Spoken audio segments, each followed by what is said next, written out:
అందరికీ నమస్కారం అమ్మ. ఈరోజు మనం తెలుసుకుంటున్న అంశం ఏంటంటే 7వ తరగతి తెలుగులో 4వ పాఠ్యాంశమైన మర్రి చెట్టు అనే పాఠ్యాంశానికి సంబంధించి టోటల్ నోట్స్ని ఈ వీడియోలో చూద్దాం. మొదటి ప్రశ్న, మర్రి చెట్టు చెప్పిన నవ్వు తెప్పించే సంఘటన ఏది? జాగ్రత్తగా స్క్రీన్ షాట్స్ తీసుకోండి మా. తర్వాతది రెండవ ప్రశ్న, పక్షి కథను గురించి మర్రి చెట్టు ఏమి చెప్పింది? జాగ్రత్తగా స్క్రీన్ షాట్స్ తీసుకోండి.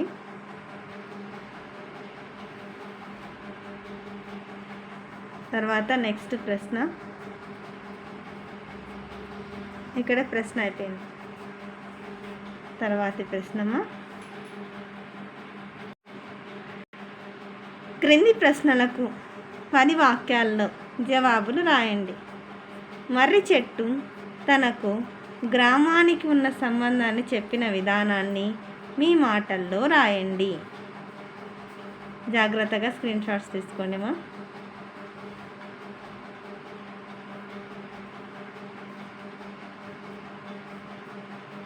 ఎక్కడికక్కడ స్క్రీన్ షాట్స్ తీసుకోండి. ఒకవేళ మీకు కనుక క్లారిటీగా లేకపోతే నెట్ క్వాలిటీ పెంచుకొని స్క్రీన్ షాట్స్ తీసుకున్నాను.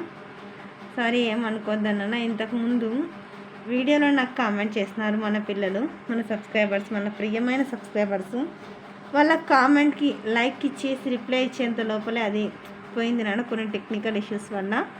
దయచేసి ఏమనుకోద్దండి, మళ్ళీ కామెంట్ చేయండి, మీకు మళ్ళీ నేను రిప్లై ఇస్తాను. Thank you so much.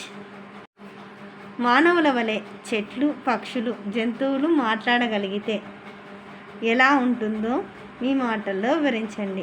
ఇది ఇంతకుముందు దాని కంటిన్యూషన్.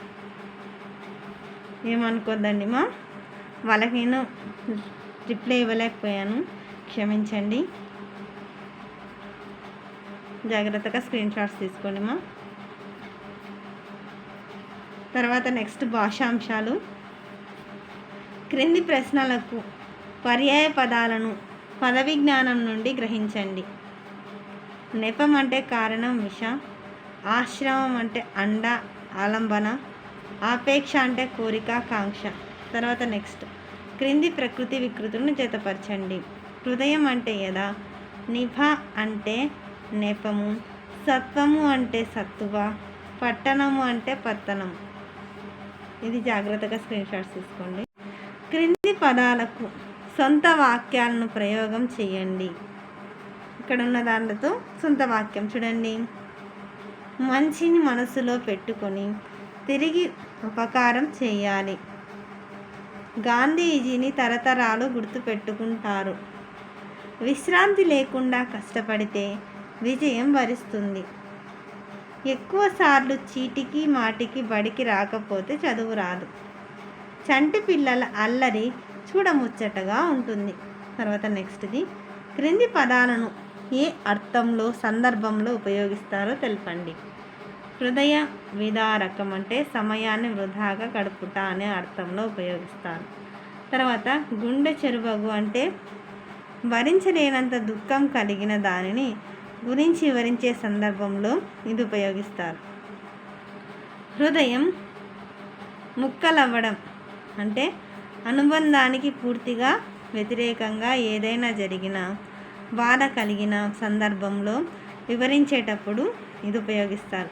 అందరికీ ధన్యవాదాలమ్మా. ఇంకా మన ఛానల్ సబ్స్క్రైబ్ చేసుకొని వాళ్ళు ఎవరైనా దయచేసి సబ్స్క్రైబ్ చేసుకొని లైక్ చేసి షేర్ చేసి మీ ఫ్రెండ్స్కు, రిలేటివ్స్ అందరూ సబ్స్క్రైబ్ చేసుకోమని చెప్పండి. నా ఛానల్ని సబ్స్క్రైబ్ చేసుకొని ప్రత్యక్షంగా పరోక్షంగా సపోర్ట్ చేస్తున్న వాళ్ళందరికీ పేరు పేరున ప్రత్యేకమైన ధన్యవాదాలు. అందరికీ మరొకసారి ధన్యవాదాలు.